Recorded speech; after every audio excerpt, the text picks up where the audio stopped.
आपले युवा नेते यतीन भाऊ कदम यांचं देखील इथं आगमन झालेलं आहे. सर्वांनी जोरदार टाळ्यांनी स्वागत करायचं आहे.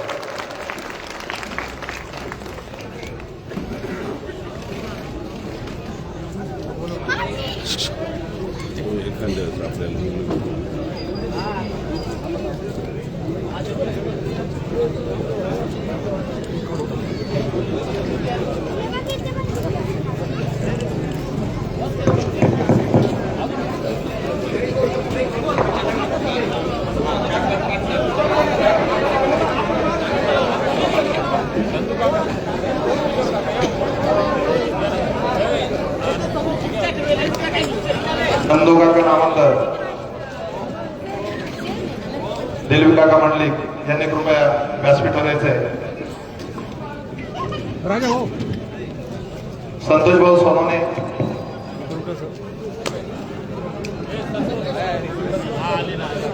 संतोष भाऊ सोनवणे यांनी कृपया व्यासपीठावर येऊन बसायचंय.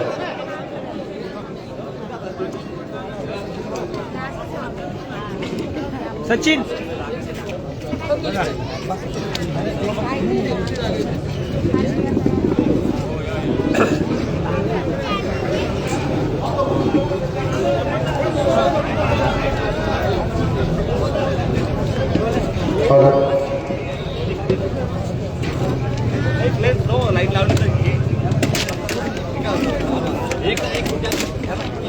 पुढे नको ठेवा, इकडे कॅमेरा डिस्टर्ब इथं नका ठेवा. ऐक ना, इकडे लाईव्ह अरे नुसत्या पुढच्या इथं नको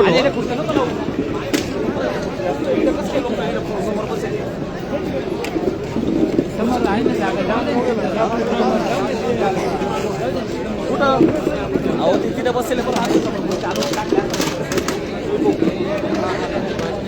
हा हा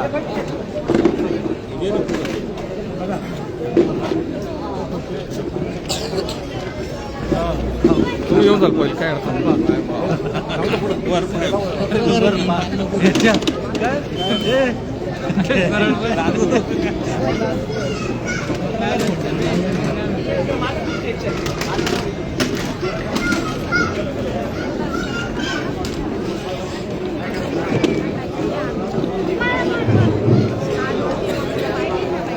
सर्वप्रथम जी काही आपल्या जिल्ह्यामधील मालेगाव तालुक्यामध्ये जी काही निर्घृण हत्या झाली, ती चिमुकली यातल्या, तिला आपण सर्वांनी प्रथम 2 मिनिटं जागेवर उभं राहून तिला श्रद्धांजली वाहूया.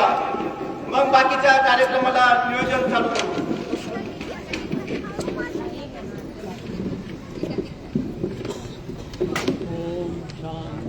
ओम शांती शांती शांती.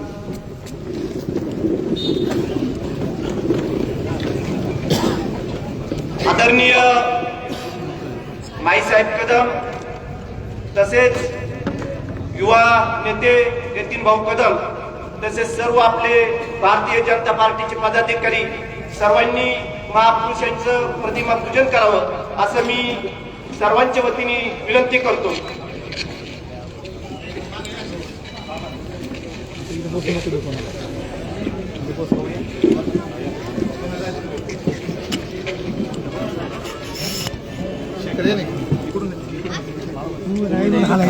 दोन मिनिटं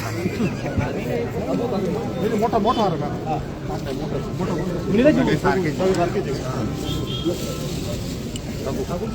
भाऊ एक मिनिट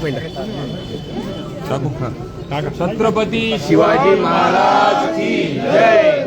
छत्रपती शिवाजी महाराज की जय. जय श्रीराम. छत्रपती शिवाजी महाराज की जय. जय श्रीराम. डॉक्टर बाबासाहेब आंबेडकरांचा जय हो. आता ज्योतिबा फुलेंचा जय असो. धर्मवीर संभाजी महाराज की जय. शाहू महाराज की जय.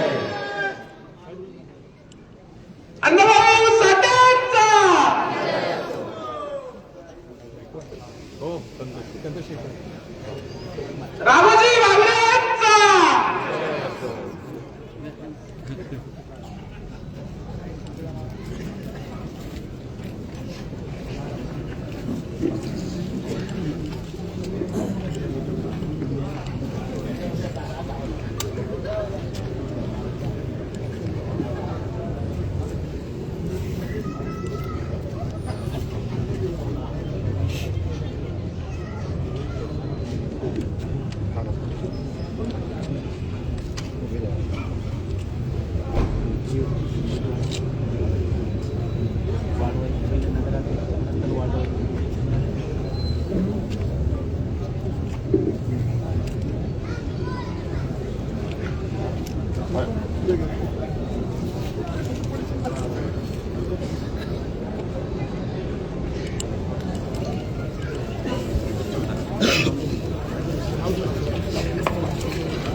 रिमोट पण आहे त्याला. रिमोट पण आहे त्याला. नाही बटन रिलीज बटन प्रेस करून. आजच्या कार्यक्रमाचे आमचे मार्गदर्शक श्रीमती माईसाहेब कदम यांनी या प्रचार सभेचं अध्यक्षस्थान स्वीकारावं अशी मी त्यांना नम्र विनंती करतो. माझे अनुमोदन आहे.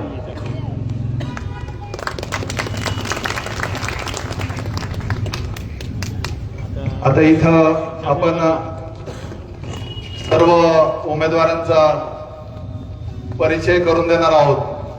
उमेदवारांना विनंती आहे, पुढे जर जागा असेल तर पुढे येऊन जागेवर उभं राहून सर्वांनी उपस्थितांना वंदन करायचं आहे.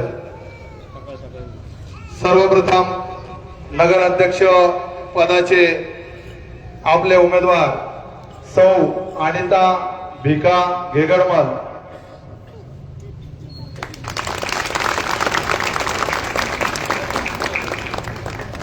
त्यानंतर वार्ड क्रमांक 1 सौ वैशाली केदू त्रिभुवन. वार्ड क्रमांक 1 सौ पल्लवी अभिषेक देशमुख.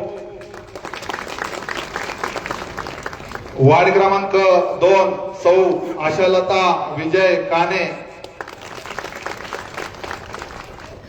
वार्ड क्रमांक 2 सौ नीता पवन आहेर. वार्ड क्रमांक 3 सौ कोमल प्रवीण दूत. वार्ड क्रमांक 3 सौ योगिता रोशन कदम. वार्ड क्रमांक 4 सौ रोहिणी राजेंद्र दोंदे. वार्ड क्रमांक 4 सौ मनीषा गिरिजाकांत वल्वे. वार्ड क्रमांक 5 श्री नितीन सुरेश जाधव. वार्ड क्रमांक 5 कुमारी नेहा रवींद्र जाधव. वार्ड क्रमांक 6 सौ रोहिणी दत्तू जाधव. वार्ड क्रमांक 6 श्री नईम अल्ताफ अनवर अख्तार. वार्ड क्रमांक 6 श्री योगेश कचरू मोरे. सात आहे. सॉरी माफ करा, वार्ड क्रमांक 7 योगेश कचरू मोरे. वार्ड क्रमांक 7 सौ रेणुका रमेश बोस.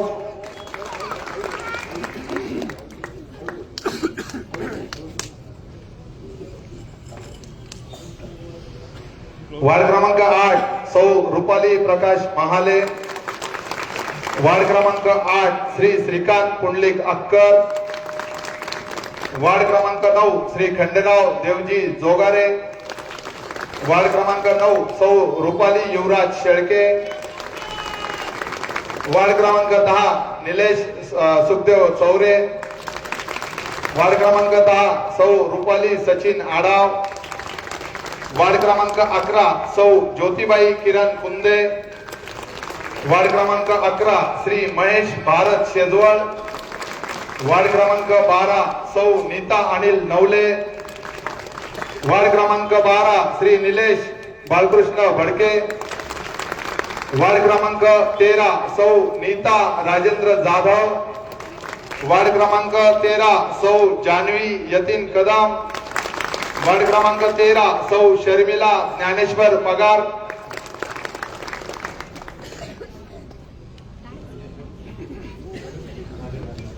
सर्व उमेदवारांचा इथं आपण परिचय करून दिलेला आहे.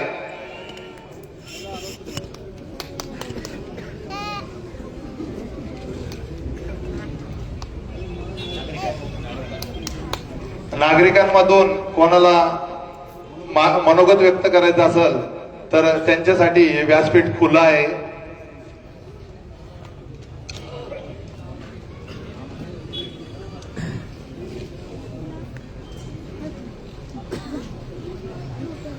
अर्थात व्यासपीठावर बोलायला थोडस अवघड होतं, त्याच्यामुळे कदाचित कोणी उठायला तयार नसेल.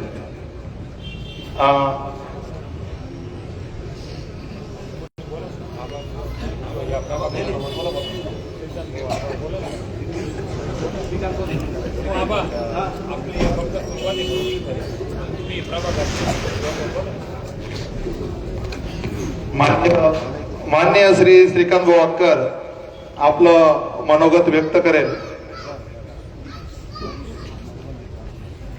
सर्वांना सर्वप्रथम नमस्कार. प्रभाग क्रमांक 8 मधून भारतीय जनता पार्टीने मला उमेदवारीची संधी दिली आणि ज्यांच्या मार्गदर्शनाखाली मी निवडणूक लढवत आहे ते आपले भारतीय जनता पार्टीचे जिल्हाध्यक्ष सन्माननीय यतीन भाऊ कदम. आज संबंध ओझर शहरामध्ये भारतीय जनता पार्टी स्वतंत्र स्वबळावर ही निवडणूक लढवत आहे. आज आपल्या शहरासाठी ही निश्चित आनंदाची गोष्ट आहे की मागील 5 वर्ष या शहरावर प्रशासकीय कारकीर्द होती आणि या प्रशासकीय कारकिर्दीमध्ये अनेक या ओझर गावाला समस्यांचा सामना करावा लागला, पण कुणी या गावाला असा ठोस निर्णय घेणारा गावातला प्रतिनिधी नसल्या कारणाने या समस्यांना आपल्या सर्वांना सामोरं जावं लागलं. पण आज ही सुवर्ण संधी आपल्याला भारतीय जनता पार्टीच्या माध्यमातून साधता येईल. याचं कारण असं आहे की यापूर्वी ही ग्रामपंचायत होती आणि ज्यावेळेस ग्रामपंचायत होती त्यावेळेस ग्रामपंचायत ही निफाड पंचायत समिती आणि नाशिक जिल्हा परिषद यांच्या अंतर्गत येत होती. त्यामुळे ग्रामपंचायतीला एक ठराविक मर्यादेमध्ये निधी उपलब्ध व्हायचा. पण आज या गावाचं या ओझर शहरामध्ये रूपांतर झालं आणि ओझर नगर परिषदेची सार्वत्रिक पंचवार्षिक निवडणूक या ठिकाणी होत आहे. आज भारतीय जनता पार्टीला आपण सर्वांनी प्राधान्य क्रमांकाने का निवडून द्यायचं, त्याचं कारण असं की या देशामध्ये आज सलग 3रा टर्म आहे की या 100 कोटी जनतेने 125 कोटी जनतेने भारतीय जनता पार्टीवर जो विश्वास दाखवला त्याच्या माध्यमातून आज केंद्रामध्ये सलग 3ऱ्यांदा भारतीय जनता पार्टीची सत्ता आली. त्याचप्रमाणे या महाराष्ट्रात सुद्धा माननीय मुख्यमंत्री देवेंद्रजी फडणवीस यांच्या माध्यमातून सुद्धा भारतीय जनता पार्टीची पूर्ण सत्ता आहे आणि या सत्तेच्या माध्यमातून सर्वसामान्यांपर्यंत जो काही लाभ होता, जे काही अनुदान होतं हे त्या व्यक्तीपर्यंत पोहोचलं पाहिजे. त्याचं कुठेही मधल्यामध्ये अफरातफर झाली नाही पाहिजे याची काळजी या सरकारने घेतली. मग केंद्रातल्या PM किसान योजना असो, उज्ज्वला गॅस योजना असो किंवा आज महाराष्ट्र सरकारने सर्वाधिक लोकप्रिय की ज्याच्यावर या सर्व माता भगिनींना फुलाची पाकळी का होईना या सरकारच्या माध्यमातून छोटीशी का होईना मदत केली, ती लाडकी बहीण योजना असो. या योजना या निरंतर चालू ठेवायच्या असेल तर आपल्याला पुनश्च एकदा या देशामध्ये, या राज्यामध्ये आणि राज्यापासून पूर्ण गावापर्यंत भारतीय जनता पार्टीच्या नेतृत्वाला, प्रतिनिधींना आपल्याला संधी द्यावी लागेल. मी या भारतीय जनता पार्टीच्या माध्यमातून प्रभाग क्रमांकाचे 8 मधून निवडणूक लढवत आहे. मी सर्वसाधारण जागेवर आहे. आणि आज या भारतीय जनता पार्टीच्या आपल्या म्हणजे योग बघा, ठीक आहे आपल्याला विधानसभेचं प्रतिनिधित्व नाही मिळालं, पण आपल्याला नक्कीच 4 ते 5 विधानसभेचं प्रतिनिधित्व यतीन भाऊंच्या जिल्हाध्यक्षाच्या माध्यमातून मिळालं. म्हणजे आपण पार्टीकडे छोटं मागायला गेलो, पार्टीने त्याच्या चौपट मोठं आपल्याला दिलं. आणि असेच भारतीय जनता पार्टीच्या माध्यमातून भाऊ आपले जिल्हाध्यक्ष आहे. जर ओझर नगर परिषदेवर भारतीय जनता पार्टीचा झेंडा फडकला तर मला नाही वाटत की या ओझरला काही कमी पडेल. त्यामुळे मी सर्वांना हात जोडून विनंती करतो की ओझर नगर परिषदेचे नगराध्यक्ष ते सर्व 13 प्रभागातील नगरसेवक आपण उमेदवाराचं नाव न वाचता, उमेदवाराचा म्हणजे ओळख अनुक्रमांक न वाचता फक्त कमळ या निशाने पुढील बटन दाबा आणि पुनश्च एकदा यतीन भाऊंच्या मार्गदर्शनाखाली या ओझर गावाचा कायापालट होण्याची संधी आणि त्यांच्या माध्यमातून आम्हाला एक छोटेसं प्रतिनिधित्व म्हणून संधी तुम्ही द्यावी ही नम्र विनंती. सर्वांना हात जोडून परत एकदा धन्यवाद.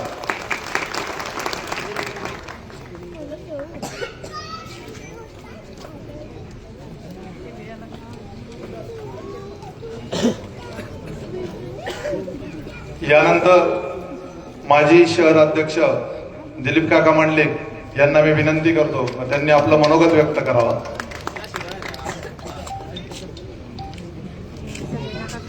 आपण सर्वांना ऊर्जा निर्माण होईल आणि थंडी वाजून राहिली. आपण सर्वप्रथम जय श्रीराम घोषणा देऊया. आपण जय श्रीराम, जय श्रीराम, जय श्रीराम. भारत माते की, भारत माते की. आपण एवढा जनसमुदाय इथे आपण जमलोय. खास आपण यांनी यतीन पाटलांनी त्यांच्या नेतृत्वाखाली नाशिक जिल्हा उत्तर विभागाचे जिल्हा अध्यक्ष त्यांनी ओझर गावामध्ये 13 प्रभागामध्ये आपले सर्व भारतीय जनता पार्टीचे उमेदवार दिले. त्याबद्दल आपल्या ओझरच्या भारतीय जनता पार्टीतर्फे त्यांचं हार्दिक अभिनंदन.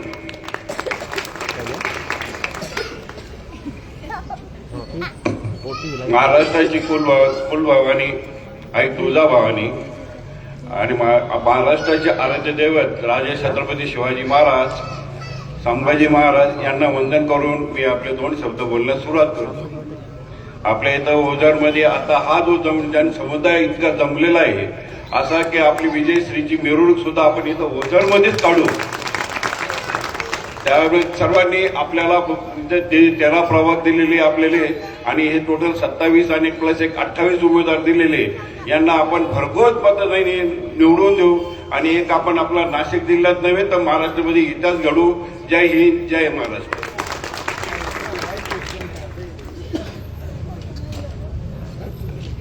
यानंतर सुरुवातीच्या काळापासून ओझरमध्ये भाजपा ज्यांनी सुरू ठेवली ते आमचे नंदू काका नावंदर यांना विनंती करतो की त्यांनी आपले 2 शब्द मनोगत आशीर्वाद रूपी मार्गदर्शन रूपी सांगावे. जय श्रीराम, जय जय श्रीराम. मान्यवर व्यासपीठ माईसाहेब कदम, त्यानंतर आमचे सर्वांचे लाडके यतीन भाऊ, त्यानंतर या व्यासपीठावर आमचे ओझर शहरचे अध्यक्ष सोनवणे, त्यानंतर काका कदम आणि दिलीप मंडलिक, त्याचप्रमाणे शरीफ खाती, दादाभाऊ केदारे, बरेच मंडळी इथे समोर बसलेली आहेत. समोर श्रीराम आढाव आहे आणि इकडच्या बाजूला पण बरेच मंडळी, सर्वांचं नाव घेणं शक्य नाही. नितीन जाधव पण आहे आणि या सर्वांच्या उपस्थितीमध्ये मला इथं एक उद्बोधन करण्याची संधी मिळत आहे. मी कार्यकर्त्यांना पहिल्यांदा धन्यवाद देतो, कारण आताच यांनी सांगितलं की ओझर शहरामध्ये भारतीय जनता पार्टीचं कार्य चालू केलं त्यावेळेला ओझर शहरामध्ये भारतीय जनता पार्टीचं कोणी काम करायला कोणी तयार नसायचं. 1984 मध्ये ज्यावेळेला रावसाहेब कदम यांनी 17-0 केलं त्यावेळेला त्यावेळेपासून तर त्यानंतर मग मी भारतीय जनता पार्टीचं 1989 म्हणजे 90 मध्ये मी भारतीय जनता पार्टीचा प्रथम अध्यक्ष इथे झालो आणि त्यावेळेला फारशी आमची संख्या नव्हती. आम्हाला हिनवलं पण जायचं काय तुमचे 5 डोके म्हणून. परंतु आज त्याच 5 डोक्यांची एवढी संख्या बघितल्यानंतर आज असं म्हणावं वाटत की येवलेचे रोप लाविले द्वारी त्याचा वेलू गेला गगनावरी. खरोखरच आनंद वाटतो आणि केलेल्या कष्टाचं आम्हाला चांगलं फळ मिळतंय त्याचा पण आम्हाला आनंद वाटतोय. आणि विशेष म्हणजे हे नेतृत्व यतीन भाऊ कदम करतायत आणि माई साहेबांचे त्यांना आशीर्वाद आहेत याबद्दलही सर्वांचे मी आभार मानतो. मित्रांनो, आपण बघितलंय की गेल्या 30 वर्षापासून म्हणजे आपण जेव्हापासून 1914 पासून भारतीय जनता पार्टीचं इथे केंद्रामध्ये सत्ता आहे आणि त्यानंतर महाराष्ट्रामध्ये कधी भारतीय जनता पार्टीची कधी शिवसेनेची किंवा अशी अलटून पलटून सत्ता आली आणि आता देवेंद्रजी आपले मुख्यमंत्री आहेत आणि ते त्यांच्या माध्यमातून आपल्याकडे डबल इंजिन सरकार आहे. या डबल इंजिन सरकारनंतर आपल्याला ट्रिपल इंजिन सरकार पण आता इथं आणायचं आहे आणि यात कुठल्याही प्रकारचा माझ्या मनामध्ये संदेह नाही. कारण इथे या सगळं बघितल्यानंतर या मायबहिणी एवढ्या चांगल्या सर्व मायबहिणी आपल्या इथे आज पहिल्यांदाच या नगरसेविका होणार आहे आणि आपले नगरसेवक होणार आहे आणि त्यातली दुधात साखर पडलेली आहे की तुम्हाला माऊली ग्रुप इथं जॉईन झालेला आहे आणि माऊली ग्रुप आपल्यामध्ये जॉईन झाला म्हणजे आपण आता 27-0 करायला आपण मोकळे आहोत. मी रावसाहेब कदमांचं आणि स्वर्गीय चौरे आमचे सुखदेव आप्पा चौरे यांना अभिवादन करतो आणि आपल्यास उद्बोधन करतो की येणाऱ्या निवडणुकीमध्ये आपल्याला फक्त बघायचंय एकच समोर चिन्ह कमळ, त्याशिवाय दुसरं कुठलंही नाही. आणि जे रावसाहेब कदमांचं स्वप्न झालं होतं 17-0 तर आपला 27-0 कसं करता येईल हा आपण प्रयत्न करावा. आणि ओझरच्या या नगरपंचायतीमध्ये आपण बहुसंख्येने निवडून या. मी फक्त एकच मागणी करेल की ओझरमध्ये सध्या व्यापाराचं जर बघितलं तर व्यापार खूप घासळलेला आहे. ओझरमध्ये व्यापार करताना खूप म्हणजे इथनं लोक बाहेर जाऊन राहिले. तर असं करत असताना मी यतीन भाऊंना एकच विनंती करेल की इथे बायपास जो आहे आपल्या दुर्गा मंदिरच्या तिथे त्या ठिकाणी जर बहुधा केला आणि तिथनं जर आपल्याकडे एअरफोर्स आणि HL लोक जर आपल्या गावात यायला सुरुवात केली तर ओझरचं परत एकदा पुनरुत्थान होईल. कारण युवकांना पण रोजगार मिळाला पाहिजे आणि ओझर मधले जो व्यापार करतोय त्याच्याकडे जे काम करणारे कामगार अधिक येणारे वर्ग या ठिकाणी ओझर सुजलाम सुफलाम व्हायला हरकत नाही.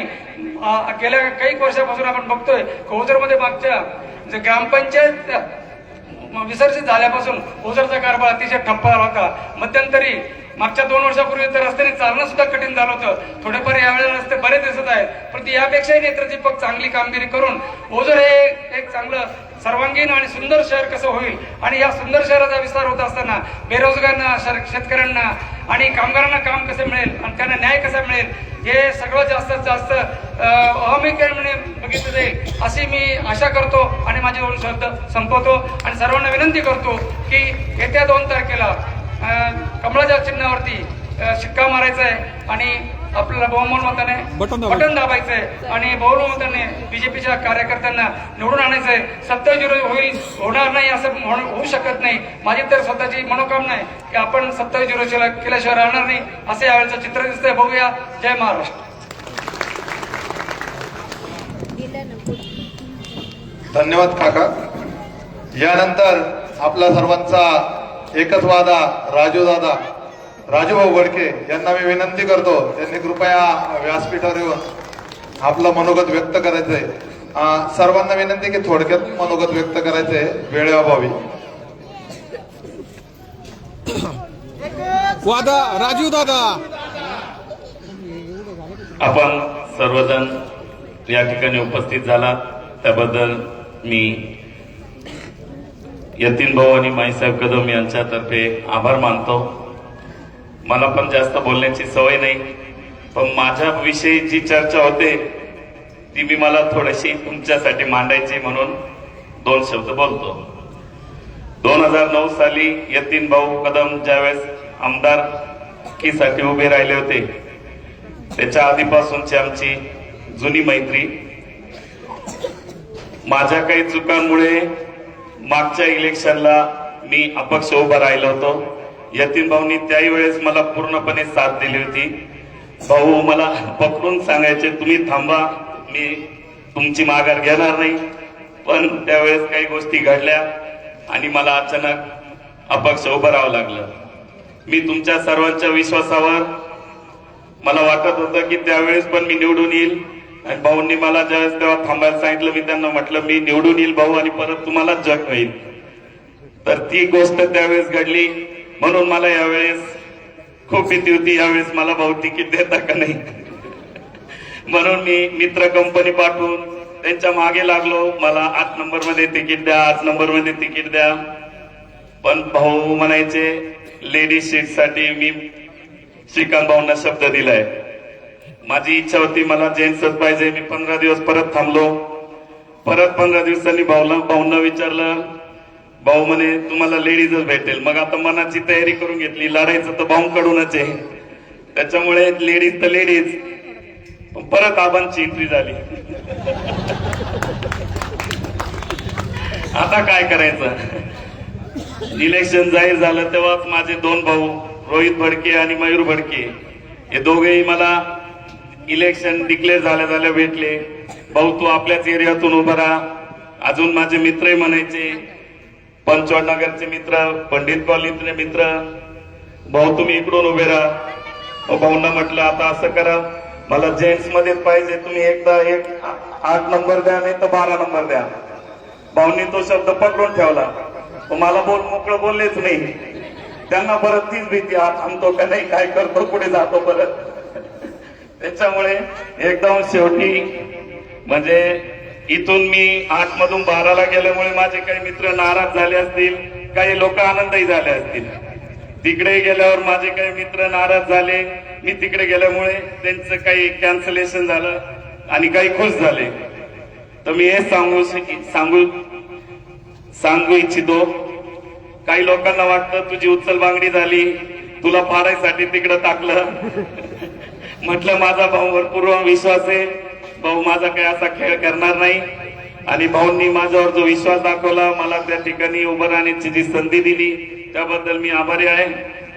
आणि सर्व उपस्थितांना एकच सांगतो, या ठिकाणी 27 नगरसेवक आणि 1 अध्यक्षस्थान नगराध्यक्ष असे 28 उमेदवार पूर्णच्या पूर्ण कमळाचे निवडून द्यावे, हे मी तुम्हाला सर्वांना विनंती करतो आणि थांबतो. धन्यवाद.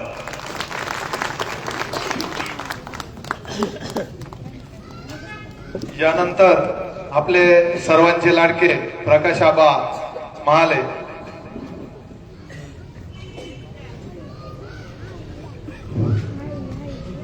महाराष्ट्राचं आराध्य दैवत, हिंदवी स्वराज्याचे संस्थापक राजा शिवछत्रपती शिवाजी महाराज, थोर घटनेचे शिल्पकार परमपूज्य डॉक्टर बाबासाहेब आंबेडकर, महात्मा ज्योतिबा फुले, हिंदू हृदय सम्राट, शिवसेना प्रमुख बाळासाहेब ठाकरे, स्वर्गीय माजी आमदार रावसाहेबजी अण्णा कदम यांना प्रथमतः वंदन करतो. आणि आजची काही या ओझर शहराची पहिल्यांदी नगरपालिकेची निवडणूक होऊ घातलेली आहे. या निवडणुकीच्या निमित्तानं सर्व मतदार बांधव उपस्थित झाले, त्यांचे मी भारतीय जनता पार्टीच्या वतीनं मनपूर्वक आभार मानतो. आणि या कार्यक्रमाचे अध्यक्ष आदरणीय आमचे मार्गदर्शक माईसाहेब कदम, तसेच युवा नेतृत्व जिल्ह्याचे आदरणीय यतीन भाऊ कदम, तसेच या गावच्या प्रथम नागरिक सरपंच आदरणीय आमच्या वहिनी जान्हवीताई कदम यांनाही त्यांनी मला जे काही मनमोकळेपणाने भारतीय जनता पार्टीकडून उमेदवारी दिली, त्यांचेही आभार मानतो मी. सर्वप्रथम मित्रांनो, गेल्या अनेक वर्षापासून या ओझरचा एक बाल शिवसैनिक म्हणून काम करत होतो आणि आजही माझ्या हृदयात शिवसेना प्रमुख आहे.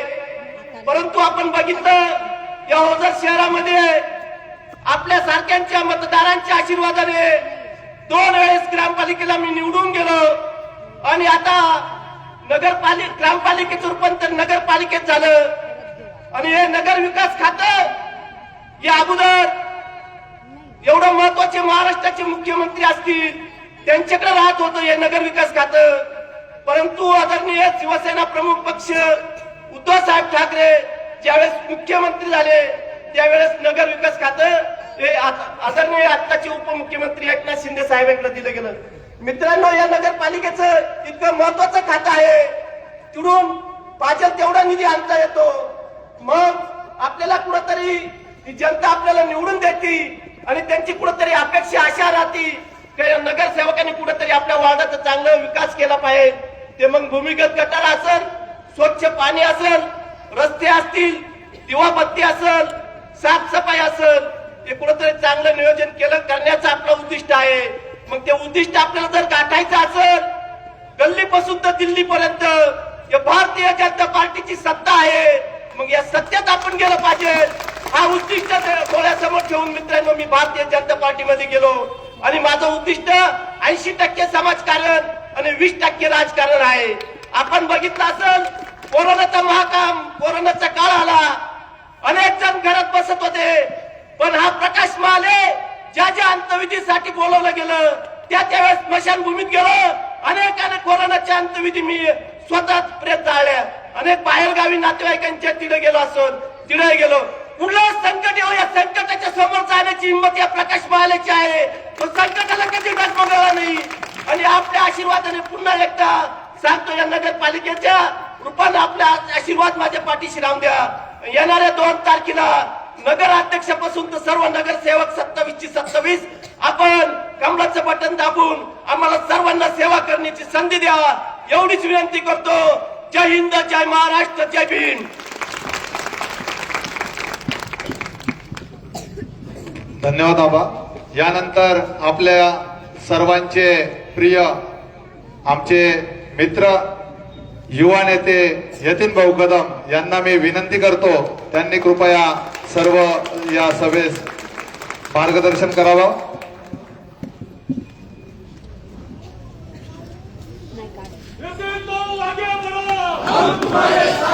आज आपल्या या धर्मवीर छत्रपती संभाजी महाराज चौक या ठिकाणी ही जी काही चौक सभा आयोजित केली आहे त्या प्रसंगी उपस्थित असलेले सर्वच मान्यवर मित्रांनो, कालपर्यंत फॉर्म भरले गेले, परवापर्यंत काल त्याची छाननी झाली, 1-2 दिवसात माघारी आणि नंतर त्या ठिकाणी निवडणुकीला खऱ्या अर्थानं सुरुवात होणार आहे. 2 तारखेला मतदान आहे, 3 तारखेला मतमोजणी आहे. गाव आपलं आता गाव न राहता शहर झालेलं आहे. त्याच्यामुळे शहराच्या कानाकोपऱ्यात गल्लीत चौकांमध्ये ज्या काही नवीन वसाहती झालेल्या आहेत त्या सर्व ठिकाणी चौक सभा याकरता घेतल्या जातील की जेणेकरून तिथल्या लोकांच्या अडीअडचणी असतील, काही आमचं काही सांगणं असेल, अशी एक चर्चा होईल. आता त्याला सुरुवात करायची कुठून तरी तर म्हटलं आपण ती या धर्मवीर छत्रपती संभाजी महाराज चौकातनं सुरू करूया. वास्तविक ही फक्त चौक सभेंना सुरुवात, परंतु मग पहिलीच असल्या कारणाने मी आपल्या भारतीय जनता पक्षाचे सर्व 27 उमेदवार व नगराध्यक्ष पदाचे उमेदवार यांना देखील विनंती केली की आपण पहिली चौक सभा आहे, आपण सर्वांनी यावं. यानंतर ज्या ज्या प्रभागांमध्ये चौक सभा असतील केवळ त्या प्रभागातलेही उमेदवार त्या ठिकाणी असले तर काही हरकत नाही. मग आज सुरुवात करायची म्हणून आज या ठिकाणी आपण सुरुवात करतोय. त्या प्रसंगी उपस्थित असलेल्या माजी आमदार माईसाहेब कदम, आमच्या भारतीय जनता पक्षाचे सर्व ज्येष्ठ आमचे मंडल अध्यक्ष संतोषजी सोनवणे असतील, किशोर काका कदम आहेत, दिलीप मंडलिक बॉस, नंदू काका नावंदर, आमचे या ठिकाणी उपस्थित असलेले नितीन अण्णा जाधव, मगाशी ज्यांनी आपलं मनोगत व्यक्त केलं ते श्रीकांतजी अक्कर असतील, प्रकाश आबा महाले असतील, राजाभाऊ भडके असतील, उपस्थित या ठिकाणी आपले उमेदवार निलेश सुखदेव अप्पा चौरे असतील, अल्ताफजी अख्तार असतील, त्याचप्रमाणे जोगारेजी असतील, आमचे मित्र योगेशजी मोरे, महेशजी शेजवळ, राकेशजी जाधव, उपस्थित सर्व आमच्या महिला भगिनी ज्या उमेदवारी करतायत आणि उपस्थित सर्वच या ठिकाणी मान्यवर. सर्वांचं नाव घेणं शक्य नाही. श्रीराम काका आढाव असतील, आमचे गोडके काका असतील, सगळेच मान्यवर, मोतीराम आप्पा असतील, राजाभाऊ आयर असतील, पल्लाळजी असतील. मी आता सगळ्यांचं नाव घेत वेळ लावत नाही, कारण की अजून 2-3 ठिकाणी आज एक मीटिंग किंवा चौक सभा पण आहे, तिथे पण जायचं आहे आणि थंडीचे दिवस आहेत. त्यामुळे थोडक्यात मी देखील माझं मनोगत या ठिकाणी व्यक्त करतो. मित्रांनो, पहिला महत्वाचा विषय की ह्या भारतीय जनता पक्षाचं पॅनल फॉर्मेशन आपलं, आणि दुसरं निवडणूक प्रक्रिया. आता आपण पॅनल तर झालं, 28 उमेदवार त्या ठिकाणी जाहीर झाले, परंतु आपण चर्चाही करणं गरजेचं आहे किंवा त्याबद्दल मीही काही सांगणं गरजेचं आहे की नेमके हेच उमेदवार त्या ठिकाणी का निवडले गेले. कारण मान्य आहे की मी जिल्हा अध्यक्ष आहे या नाशिक उत्तर जिल्ह्याचा, त्याच्यामुळे मला अधिकार थोडेसे जास्त प्राप्त आहेत आणि म्हणून मी कदाचित एखाद्याला निवडलं तर वरचे पक्षश्रेष्ठी पण मला ते विचारणार नाही की तू या व्यक्तीला का तिकीट देण्याचा आग्रह धरला. परंतु मी ओझर मधील आपल्या सर्व मतदारांना देखील उत्तर द्यायला बंधनकारक आहेत की नेमकं हेच 28 जण का. भारतीय जनता पक्षाची नंदू काकांनी मगाशी माहिती सांगितली की अल्प असे बोटावर मोजण्या इतके 2-4 जण काम करत होते. शिवसेनेबरोबर युतीमध्ये भारतीय जनता पक्ष होता, नंतर वेगळा झाला आणि भारतीय जनता पक्षाची वाढ होत गेली. तुम्ही आम्ही सगळेजण लोकसभेच्या वेळेला भारतीय जनता पक्षाचं काम करत होतो, परंतु खऱ्या अर्थानं या पहिल्या नगर परिषदेच्या निवडणुकीला कमळ या चिन्हावर आपण सामोरे जात असताना आज खऱ्या अर्थानं भारतीय जनता पक्ष ह्या ठिकाणी खऱ्या अर्थानं रुजणार आहे. ठीक आहे, जनतेचे काय आशीर्वाद राहतील मला माहिती नाही, परंतु खऱ्या अर्थानं जी काही तळागाळामध्ये पक्षाची रुजवण होईल ती खऱ्या अर्थाने ह्या निवडणुकीमध्ये होईल. मग मित्रांनो, हे 28 उमेदवार नेमकं कसे निवडले गेले. इथं खूप आता युवक पण आमचे मित्र आहेत, आमच्या काही माता भगिनी पण आहेत की ज्यांना राजकीय सामाजिक परिस्थितीचं कदाचित एवढं आकलन नसेल किंवा ज्यांना मागच्या 25-30 वर्षांचा इतिहास एवढा माहिती नसेल. मित्रांनो, ओझर जरी आज आपण शहर म्हणतो तरी हे आपलं एक गावच. एचल वसण्याच्या पूर्वी फार छोटं असं एक गाव होतं. एचल वसाहत आल्यानंतर नक्कीच देशभरातनं लोक त्या एचल वसाहतीत आले. त्यातले अनेक जण नंतरच्या काळामध्ये ओझरमध्ये स्थायिक झालं आणि आपलं ओझर हे शहराकडे वाटचाल करायला लागलं. परंतु पूर्वीचं जर ओझर म्हटलं तर ती एक लिमिटेड कुळं होती. कदम असतील, पगार असतील, गवळी, शिंदे, माळी समाजात काही कुळं होती, मंडलिक होते, भडके होते, चौरे होते, 12 बलुतेदार होते, सगळे न्हावी, सोनार, कुंभार, लोहार, तांबट समाज या ठिकाणी होता. आदिवासी आमचे बांधव या ठिकाणी होते. मूळ जाधव कंपनी दलित समाजामध्ये होते, बंद्रे मातंग समाजामध्ये होते. एचल वसाहतीच्या दरम्यान विदर्भ असेल, मराठवाडा प्रामुख्याने अनेक आमचे दलित बांधव एचलच्या कामानिमित्त या ठिकाणी कामाला आले, इथंच स्थायिक होऊन गेले आणि असं हे ओझर. मित्रांनो, जर मूळ जे रहिवासी होते एक 40-50 वर्षाचा जर इतिहास काढला आपण तर सगळे हे 12 बलुतेदार, हे कुळं, ह्या काही वाड्या, गाडेकरवाडी असेल, सोनीवाडी, शेजुळवाडी, आज रोजी जर सगळ्यांचा मतदानाचा आकडा अगदी जाधवांपासून धरला, सगळे माळी समाजातले असतील, क्षत्रिय समाजातले असतील, सर्वच, तर अवघे 8,500-9 हजार ह्या लोकांची आजची मतदार संख्या आहे. पण प्रत्यक्षात मात्र आज 47,000 लोकसंख्येवर आपलं शहर गेलेलं आहे. सांगायचं तात्पर्य एवढं मित्रांनो की शहर खूप मोठ्या झपाट्याने वाढतंय. मग शहर जरी वाढतंय तरी देखील आपण सुद्धा जो काही मूळ आहे त्याच्यापासून बाजूला न जाता एक पॅनल निर्मिती केली पाहिजे. या येत्या 27 तारखेला 26 तारखेला आपली यात्रा आहे खंडेराव महाराजांची. आपले 12 गाडे संपूर्ण उत्तर महाराष्ट्र प्रसिद्ध आहे. जेजुरी नंतर आपली यात्रा खंडेरावाची होत असते. तुम्ही ते 12 गाडे जर बघितले ना, तो एक कलगीतुरा गाड आहे, कदम कंपनी, बाकीचे सगळे 12 बलुतेदार त्याच्यात आहे. वरचा मधला खालच्या माळेवाड्याचे गाडे, सोनेवाडी शेजुळवाडीचे गाडे, इकडे घोलप, गाडेकर, चौधरी, शिवले यांचा गाडा आहे, क्षत्रिय समाजाचा गाडा आहे. आणि आपण म्हणतो की हा 12 गाडा किंवा हे 12 गाडे हा आपला गावगाडा. तशाच पद्धतीने आम्ही देखील पॅनल निर्मितीच्या विषयाच्या अनुषंगाने काम केलं. आता सगळ्यात महत्वाचा पहिला प्रश्न म्हणजे आरक्षण एससी महिला आलं. मलाही मान्य आहे की माझी होती महत्वाकांक्षा. गेल्या वर्षी मला वाटत होतं तिकीट मिळावं, आमदारकी लढवावी. नगर परिषदेच्या अगोदर मला वाटत होतं यार जनरल किंवा ओबीसी आलं तर कदाचित मी किंवा जान्हवी कोणीतरी लढेल, यतीन कदम हे नाव नगराध्यक्ष पदाच्या ठिकाणी लागलं जाईल. परंतु हरकत नाही, शेवटी घटना लिहिली गेली, आरक्षण हे टाकलं गेलं आणि त्या प्रवर्गाला देखील तो न्याय मिळाला पाहिजे. आपलं एससी महिला हे आरक्षण पडलं. आता एससी महिलांमध्ये मग तुम्ही म्हणाल तर एक 7-8 हजार एससी समाज आपल्याकडे आहे. त्याच्यामध्ये बहुतांश आपले हिंदू महार, जय भीम ही कंपनी आहे, मातंग समाज आहे, चर्मकार समाज आहे, काही छोटे छोटे समाज पण आहेत. मग असं जर 8-9 हजार जर मतदार आहेत तर मग अनिता भिका घेगडमल यांनाच का उमेदवारी देण्यात आली? त्या उर्वरित 9,000 लोकांमध्ये दुसरी कोणतीच महिला नव्हती का? पर अनिताताई इथं बसलेल्या आहेत, त्यांचं शिक्षण सुद्धा मी आपल्याला सांगतो की त्या 9वी पास आहे. मग 10वी पास किंवा 12वी पास किंवा ग्रॅज्युएट किंवा डॉक्टर किंवा पोस्ट ग्रॅज्युएट एखादी उमेदवार भारतीय जनता पक्षाला मिळू शकत नव्हती का? 100% मिळू शकत होती मित्रांनो. परंतु मी आपल्याला या ठिकाणी एक जाहीर असं आव्हान करतो का त्या अनिताताईंना उमेदवारी देण्यामागचा माझा स्वतःचा काहीतरी विचार आहे. मी देखील 2007 पासून राजकारणात आहे. 2007-9 ला मला पराभव बघायला भेटले. 2010 ला मला पहिल्यांदा ग्रामपंचायतीची संधी मिळाली.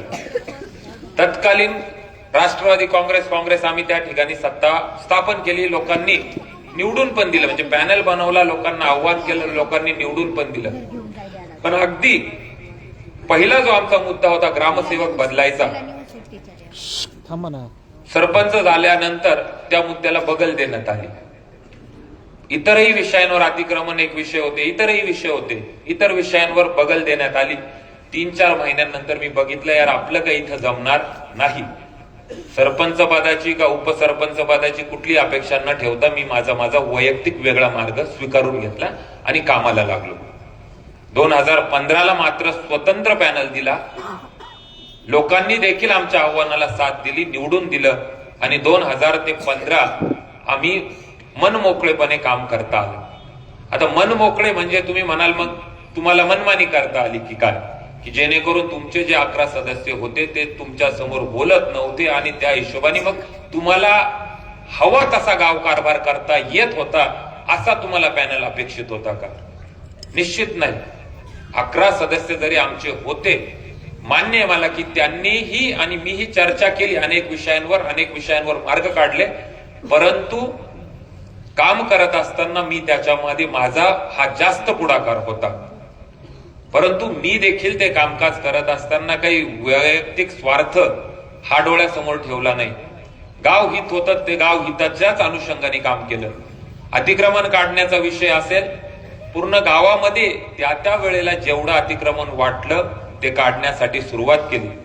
गावकऱ्यांना सुद्धा त्याला उत्तम असा प्रतिसाद दिला आणि अतिक्रमण मोठ्या प्रमाणात त्या ठिकाणी काढलं गेलं. गटार अंडरग्राउंड ड्रेनेजचे कामं चालू केले. लोकांनी आपले ओटे काही ठिकाणी अगदी घरं खोलली आणि ड्रेनेज लाईन त्या ठिकाणी टाकून दिली. सांगायचं तात्पर्य एवढंच की 2015 ते 20 ज्या वेळेला एका विचाराचे लोक आम्ही सत्तेत होतो त्यावेळेला आम्हाला गावाला जे अपेक्षित आहे ते काम करता आलं. 2020 ला त्याच बळावर आम्ही ग्रामपंचायतीला सामोरं गेलो. आमची 17 पैकी 16 सदस्य निवडून देखील आले. परंतु ती अल्प काळ ठरला आणि नगर परिषद लागली. मग मित्रांनो, आज सुद्धा नगर अध्यक्षपद हे राखीव होतं. ते मला किंवा माझ्या कुटुंबियांपैकी कोणालाही उभं राहता येत नाही. मग मला पण जो उमेदवार द्यायचा आहे तो मला असा द्यायचा होता की निवडून आल्यानंतर त्या व्यक्तीने देखील गावहित डोळ्यासमोर ठेवून आपला कारभार केला पाहिजे. मग आता याला एक वेगळाही शब्द तुम्ही आमचे विरोधक वापरतील की यांना कानाखालचाच नगराध्यक्ष पाहिजे होता की काय. मित्रांनो, हे घेगडमल कुटुंबीय यांचे ना आमचे 3 पिढ्यांचे संबंध आहे.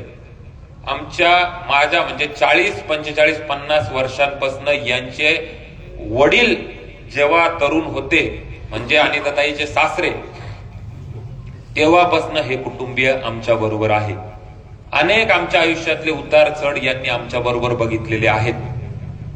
आमचे वडील वारल्यानंतर खास करून ज्या वेळेला आम्हाला खऱ्या अर्थानं गरज होती, हे कुटुंब आमच्या बरोबर अगदी खांद्याला खांदा लावून आमच्या घरातला एक भाग म्हणून आमच्या बरोबर राहिलं. माई आमदार झाल्यानंतर आणि त्या दरम्यान पण, त्याच्या आधी पण राजकारणात असल्यामुळे माई पण अण्णांच्या काही कार्यक्रमांना प्रचाराला बाहेर गेली आणि तदनंतर माई आमदार झाल्यानंतर सुद्धा मित्रांनो, आमचं घर जर चालवलं असेल तर ह्या कुटुंबाने चालवलेलं. त्यामुळे म्हणजे सांगायचं तात्पर्य एवढं मित्रांनो, की मी माझ्या आईच्या हातचं जेवढं खाल्लं नसेल तेवढं अनिताताईच्या हातचं खाल्लेलं आहे. भिका येईल. भिका आप्पाचं लग्न सुद्धा आमच्या दारात झालं. यांच्या मुलांचे लग्न आमच्या दारात म्हणजे आमच्या अंगणात झाले, आमच्या घरात समोर झाले. यांच्या दुःखद घटना झाल्या, यांचे अंत्यविधी सुद्धा आमच्या अंगणातूनच उठले.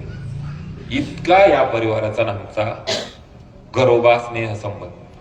मग आज मी पण विचार करतो की अरे यार, यांना नाही द्यायचं आणि आपण जर एखाद्या दुसऱ्या व्यक्तीला दिलं आणि तो व्यक्ती जर नगराध्यक्षपदी निवडून आला, समजा दुसरा एखादा व्यक्ती नगराध्यक्ष पदासाठी आपला पराभूत झाला, तर मला देखील जनतेला सांगायला कारण राहील. कारण त्यांनी जर काम गाव हितासाठी नाही केलं, ठीक आहे, आमच्या शुभेच्छा असतील त्याला, परंतु गाव हितासाठी काम नाही केलं तर आम्हाला सुद्धा म्हणायला राहील की तो आमचा नगराध्यक्ष नाहीये, तो ऐकत नाही. पण समजा जर आपण एखादा उमेदवार उभा केला, तो निवडून पण आला आणि त्यांनी जर गाव हिताच्या दृष्टिकोनातनं जर कामकाज केलं नाही, तर मी काय उत्तर देणार तुम्हाला पण की नगराध्यक्ष माझा ऐकत नाही, तो मी जे काही सांगतोय ते तो करत नाही. त्यावेळेला लोक मला म्हणतील की यार मग तू मतं कशाला मागितली त्याच्याकरता. आणि म्हणून मी अनिताताईंचा त्या ठिकाणी निवड केलेली आहे. आता अनेक महिला या ठिकाणी सदस्य, 50% तर महिलांनाच आरक्षण आहे. महिला एखादी निवडून येते, तो कारभार किती प्रमाणात ती महिला बघती. मीटिंगचा अपवाद वगळता महिन्यातनं एकदा एखादा तास, इतर सगळा कारभार तर तिच्या मागं पाठीमागं असलेल्या त्या महिलेचा पती असेल, कोणी भाऊ असेल किंवा सासरे असतील, तेच बघतात. मग अशा ठिकाणी मी देखील आपल्याला आव्हान करू इच्छितो की अनिता घेगडमल ह्या फक्त आपल्या नगराध्यक्ष पदाच्या उमेदवार नाही, तर त्या माझ्या आई पण आहे. मी 100% जबाबदारी घेतो की त्यांच्याकडून गाव हिताचंच काम होईल. कारण माझा अनुभव त्यांच्या बाबतीत आहे तसा. तुम्ही म्हणाल की ते आमच्या कुटुंबाशी प्रामाणिक होते म्हणून त्यांची निवड केली, बिलकुल नाही.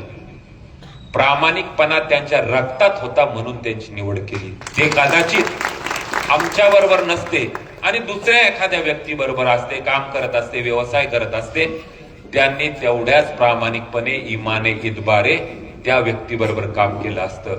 आणि म्हणून आणि फक्त म्हणून त्या व्यक्तींना आपण, म्हणजे मी स्वतः त्या व्यक्तीची शिफारस तुम्हाला करतो की आपण सगळ्यांनी ह्या सभेच्या माध्यमातून आव्हान करतो की आपण येत्या 2 तारखेला कमळ या निशाणी समोरील बटन दाबून अनिताताई घेगडमल यांना आपल्या ओझर नगर परिषदेच्या पहिल्या नगराध्यक्षपदी विराजमान करावं. पुढील 5 वर्ष तुम्हाला कामाकरिता नगर परिषदेमध्ये सुद्धा जायची वेळ येणार नाही, एवढी हमी देतो. तुम्ही मला फोन करा आणि तुमचं काम त्या ठिकाणी निश्चित मी केलेलं असेल. त्याचप्रमाणे प्रभागांमधले सुद्धा उमेदवार त्या ठिकाणी निवडले गेले. आता मगाशी मी तुम्हाला 12 गाड्याचा जसा विषय सांगितला, सोशल इंजिनिअरिंग किंवा सर्व समाज बरोबर घेऊन आपल्याला चालायचे, हाच त्याच्या पाठीमागचा उद्देश. व प्रभाग क्रमांक 1 मध्ये कदम कंपनी आणि दलित कंपनी आहे. त्यामुळे आमची बहीण आहे पल्लवी, ती जरी देशमुखांची आज सून असली तरी पण ती कदमांची मुलगी, तिला उमेदवारी दिली. समतानगर येथील आमचीच एक पुतणी म्हणा, तिला त्या ठिकाणी उमेदवारी दिली. प्रभाग क्रमांक 2, 3, 4 टाउनशिपचे आहेत, त्या ठिकाणी आपण आमचे मित्र पवन आयर असेल त्यांची पत्नी, किंवा आमच्या कहाणेताई, आमचे मित्र प्रवीण भाऊ थूल यांच्या पत्नी, आमचे रोशन भाऊ कदम, रोशन भाऊ हे मूळचे मालेगावचे, एचएलला आता नोकरीला आहेत, त्यांच्या पत्नी. 4 नंबर प्रभागामध्ये गिरिजाकांत वल्वे आमचे मित्र, त्यांची पत्नी, व त्याचप्रमाणे आमचे मित्र राजेंद्रजी दोंदे यांच्या पत्नी. एचएल मध्ये एचएल कामगार आता उभा राहू शकत नाही, म्हणून त्या ठिकाणी कंपनीने तसा सर्क्युलर काढला, म्हणून आम्ही सर्व महिलांनाच त्या ठिकाणी आम्हाला उमेदवारी द्यावी लागली. प्रभाग क्रमांक 5 आला राकेश जाधव, त्या ठिकाणी बहुतांश मतदार हे एससी आहे. त्यामुळे राकेश जाधवांचं काम मी गेल्या 5-7-8 वर्षांपासून बघतोय. अतिशय चिकटीने काम करणारा व्यक्ती आहे. कोणाचंही छोट्यातलं छोटं काम असेल तरी धावून जाणारा व्यक्ती आहे. आज आपल्यामध्ये नाही, पण कैलासवासी रवींद्र भाऊ जाधव आमच्या वडिलांबरोबर पंचायत समितीला सदस्य होते, त्यांची मुलगी डॉक्टर नेहा ही देखील उमेदवारी त्या ठिकाणी करते. प्रभाग क्रमांक 6 याच्यामध्ये भगवा चौक आणि आपला वाल्मिक नगर, कोळीवाडा, खालचा माळीवाडा हा भाग आहे. त्या ठिकाणी एक एसटी ची जागा आली आणि एक जनरल जागा आली. आता एसटीच्या जागेवर आमच्या दत्तू जाधव आहेत, त्यांची पत्नी प्रकाशजी कडाळे यांचा भाचा आहे दत्तू. मित्रांनो, प्रकाश आबा आपल्या बरोबर आज आहे, महेश शेजवळ आहे, दत्तू जाधव आहे, निलेश भाऊ चौरे आहे. तर आम्ही काही उमेदवारांना आव्हान केलं की आमच्या बरोबर या. आता ते पण का केलं, काय गरज होती प्रकाश आबांना घेण्याची किंवा कोणाला महेशला घेण्याची? मी माझ्या युवा मित्रांनाही थोडासा मागचा राजकीय पार्श्वभूमी सांगतो. 84ला ज्या वेळेला आमचे वडील पहिल्यांदा सरपंच झाले, मग त्यांचं नाव लौकिक झालं, ओझरमध्ये कामं झाले. 89ला नंदू काकांनी सांगितलं त्याप्रमाणे 15-0 ग्रामपंचायतीची त्यांनी हे केली. सगळ्या लोकांनी म्हटलं नाही आता आपण आमदारकी सुद्धा प्रयत्न करू. ते अपक्ष उभे राहिले, आमदारकीला पडले, पण मात्र 95ला परत एकदा तयारी केली. मूळ काँग्रेसवासी आमचे वडील होते, तिकीट काँग्रेसचं काही मिळत नव्हतं. मग सगळ्यांशी विचार विनिमय केला आणि आमचे वडील शिवसेनेमध्ये गेले. बरं, वडील गेले म्हणजे हा जो काही गट होता हा सगळा तोच गट होता. प्रकाश महाले आमचे वडील ज्यावेळेस शिवसेनेत गेले, कदाचित एक 17-18 वर्षाचे युवक असतील. प्रकाश कडाळे त्याच वयाचे एखादा युवक असतील. आमच्या वडिलांच्या बरोबर प्रचारात पळता पळता पळता वडील शिवसेनेत गेले, हा संपूर्ण गट शिवसेनेत गेला. आमचे वडील आकस्मिक वारले, माई एकदा नाही 2दा शिवसेनेकडून आमदार झाल्या. 2004ला त्या पडल्या, मी 2006-07ला राजकारणात आलो. हा संपूर्ण गट अनिल पाटलांबरोबर काम करत होता. अनिल पाटलांचे माझे काही तात्विक मतभेद झाले, नाही पटलं, हरकत नाही म्हटलं. मी आपला बाजूला निघालो आणि माझा राजकीय प्रवास सुरू केला. पंचायत समितीला पडलो, आमदारकीला पडलो. मात्र 2000 पासून माझा राजकीय प्रवास सुरू झाला. अनेक मित्र या दरम्यान मी जोडत गेलो. आता इथं श्रीकांत अक्कर आहेत किंवा आमचे युवराज शेळके आहेत, राष्ट्रवादी काँग्रेस पक्षामध्ये काम करत होते. त्यांची ना आमची एक मैत्री वेवलेंथ मॅच झाली. म्हटलं आपण बरोबर काम करू. नंतरच्या काळात राकेश जाधव असतील असे सगळे जॉईंट झाले. काही युवक बरोबर होते, ते नंतरच्या काळात राजकीय सक्रिय झाले आणि ते करत करत आज या ठिकाणी मी तुमच्या समोर उभा आहे. जो काही शिवसेनेचा मूळ जो साचा गट आपल्या गावात होता ना, तो आमच्या वडिलांनी स्वतः निर्माण केलेला होता. त्यातला एक एक व्यक्ती जोडत वडील शिवसेनेत गेले तर सगळे शिवसेनेत आले. मी वेगळा निघालो म्हणून मी त्यांच्याकडनं अपेक्षा करणं की माझ्या मागच चला, नाही. लोकांनी मला पंचायत समितीला पहिल्या निवडणुकीला पाडलं की बाबा रे, तुला जरी रावसाहेब कदमांचा पोरगा ही ओळख आहे, तुझं कर्तृत्व काय? मलाही ते मान्य होतं. पण नंतरच्या काळात आज मी इथपर्यंत आलो आणि आज ह्या नगर परिषदेला सामोरे जाऊ राहील. मग मित्रांनो, मी देखील एक वस्तुस्थिती या ठिकाणी मांडली पाहिजे. मी काही टीका टिप्पणी नाही करत कोणावर, परंतु आज नगर परिषदेला सामोरे जात असताना हे गाव एवढं मोठ्या प्रमाणात वाढतंय. ओझर मध्ये शहरीकरणामुळे फक्त ओझरला लोक येत आहेत असंही नाही. समजा एखादं लांब कुठलं तरी येवला गाव आहे, सटाणा आहे, ग्रामीण भागातले लोक शहरात येतात तेवढेच. ओझरचं मात्र लोकेशन वेगळं आहे. नाशिक शहराच्या उंबरठ्यावर ओझर आहे. उत्तर महाराष्ट्रात धुळे, जळगाव, नंदुरबार इकडनं लोक, नाशिक जिल्ह्यातल्या ग्रामीण भागातनं जी लोक नाशिकला वास्तव्यास यायला इच्छुक असतात, शैक्षणिक काम असेल, आरोग्याचं काम असेल, शहरात घर असावं म्हणून असेल, त्यांना ओझर हे नाशिकच्या तुलनेत परवडणारं शहर वाटतं. तुलनात्मक रेट कमी, म्हणून ओझरची जी वाढ होती ना मित्रांनो, ती खूप मोठ्या झपाट्याने होती. कदाचित 5-10 वर्षात आजची जी 47,000ची लोकसंख्या आहे ती लाखावर गेलेली आम्ही बघल किंवा आपण बघू. सगळ्या कॉलनीमध्ये जर तुम्ही बघितलं तर एवढ्या मोठ्या प्रमाणात शहर वाढते. मग शहर वाढत असताना जे आपले गावातले मूळ आहेत त्या सगळ्यांना एकत्रित घेतलं पाहिजे आणि आपण त्या हिशोबाने आपला पॅनल निर्माण करून लोकांनी संधी दिली तर हा गावगाडा चालवला पाहिजे या मतात मी होतो. आणि म्हणून मी विचार केला की जुने, बरं, प्रकाश आबांचं माझं वैयक्तिक कधी तात्विक मतभेद नव्हतं. ते शिवसेनेचे काम करत होते, मी अपक्षानंतर भाजपमध्ये काम करत होतो. म्हटलं आपण ह्या कंपनीला आपल्या बरोबर घेतलं पाहिजे आणि म्हणून मी सगळ्यांना ते आव्हान केलं. मी त्याचप्रमाणे दत्तू जाधवांना आव्हान केलं, कारण दत्तू जाधवच्या आईने आमच्या वडिलांकरता महिनाभर रोजानी कामाला जाणं टाळून प्रचाराला ती संपूर्ण तालुकाभर हिंडलेली. तर मग मला पण वाटतं की यार, माझं जर त्यांचे माझी जर एक पिढीच्या पासून जर बांधिलकी आहे तर त्यांना आपण पण आव्हान केलं पाहिजे. म्हणून मी दत्तू भाऊला म्हटलं यार आपण एकत्र करू, आणि म्हणून दत्तू भाऊ आले. त्याचप्रमाणे त्या प्रभाग 6 मध्ये मुस्लिम समाज आहे. 1800 मतदान असलेला मुस्लिम समाज त्या प्रभागात आहे. मित्रांनो, मी भारतीय जनता पक्षाचं काम करतो. हिंदुत्ववाद असेल, राष्ट्रवाद असेल, हे मुद्दे भारतीय जनता पक्षाचे आहेत. म्हणून भारतीय जनता पक्षाने कधीच म्हटलं नाही का मुसलमानांना आपल्या बरोबर घ्यायचं नाही. 100% घ्यायचं. अल्ताफ त्या ठिकाणी कमळ या चिन्हावर निवडणुकीला सामोरे जाऊ राहिला. 100% आम्हाला त्याला मदत करावीच लागते. पूर्ण गावामध्ये फक्त आणि फक्त 6 नंबरचाच प्रभाग आहे जिथं मुसलमानांची संख्या जास्त आहे किंवा तिथं मुस्लिम समाजाचं सीट निवडून येऊ शकतं. मग जर 28 पैकी 27 हिंदू येऊ शकतात, एक मुसलमान तर नक्कीच आला पाहिजे, कारण 3,500-4 हजाराचं त्यांचं पण मतदान आहे. ते देखील या गावाचा एक भाग आहे, त्यांचं देखील कोणी ना कोणी प्रतिनिधित्व केलं पाहिजे. आमचे अनेक हिंदू बांधव म्हटले की असं नका करू, आपण एखाद्या हिंदू समाजाच्या व्यक्तीला देऊ. म्हटलं देऊ, पण तो निवडून पण येईल. पण ह्या 3,500 लोकांनाही वाटलं पाहिजे ना का हा पॅनल आपला आहे, हे गाव आपलं आहे, आपण सुद्धा त्याचा एक भाग आहोत. म्हणून अल्ताफ अत्तरांना त्या ठिकाणी त्यांच्याच समाजाची मिटिंग घेतली. त्यांनी 2 नावं दिले. मतींनी मोठेपणा दाखवला, अल्ताफला देऊन टाका म्हणे, आपण सगळे मिळून काम करू. आणि अल्ताफ या ठिकाणी उमेदवार झाला.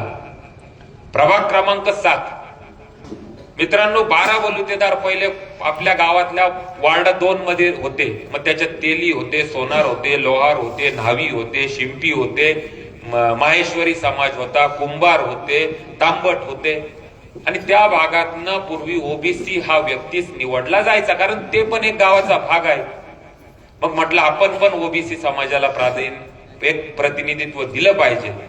श्रीकांत अक्कर आमच्या बरोबर आहेत गेल्या 5-7 वर्षांपासून. म्हटलं कासार समाज सुद्धा ओबीसी समाजात येतो, आपण श्रीकांत भाऊंना एक प्रतिनिधित्व देऊ.